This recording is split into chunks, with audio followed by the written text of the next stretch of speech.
এইখানেই হচ্ছে গিয়ে মানি ক্যান্ট বাই হ্যাপিনেস এর তাফসীর। এই জন্য আমি যত এটার পিছনে ছুটতে থাকবো, আলহাকুমুত তাকাসুর হাত্তা জুরতুমুল মাকাবির, যে সে এই যে অর্থের প্রতিযোগিতা, পৃথিবীর প্রতিযোগিতা, বস্তুবাদিতা, ক্যাপিটালিজম, এটার মধ্যে সে দৌড়াইতেই থাকবে যতক্ষণ না পর্যন্ত ততক্ষণ পর্যন্ত, যতক্ষণ না পর্যন্ত সে পৌঁছায় যায় কোথায়, সে তার কবরে পৌঁছায় যায়। যতক্ষণ শ্বাস ততক্ষণ টাকার পিছনে বা স্ট্যাটাসের পিছনে সে দৌড়াইতেছে। তারপর একটা সময় সে কিসে পৌঁছায়, সে তার কবরে পৌঁছায়।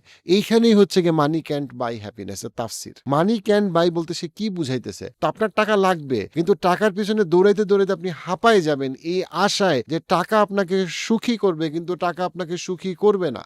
আপনি টাকার পিছনে ছুটতে ছুটতে আপনি আশেপাশের সবকিছুকে আপনি ভুলে যাবেন। এই জন্য সূরা কাহাফে আল্লাহ বলছেন, ওয়াসবির নাফসাকা মাআল্লাযীনা ইয়াদউনা রাব্বাহুম বিল গাদাতি ওয়াল আশি। তুমি তোমার নফসকে তুমি খুব সচেতন ভাবে তুমি আটকায় রাখো, তাদের মধ্যে রাখো, জিকিরের মধ্যে রাখো, যেই মানুষগুলা দিনে রাতে আল্লাহ স্মরণের সাথে থাকে, তাদের সাথে তুমি থাকো। তা না হইলে তুমি শেষ। তুমি নিজেকে ধরে রাখতে পারবা না, তুমি দান করতে পারবা না, আল্লাহর পথে থাকতে পারবা না। তোমার খালি মনে হবে তুমি গরিব হয়ে যাবা।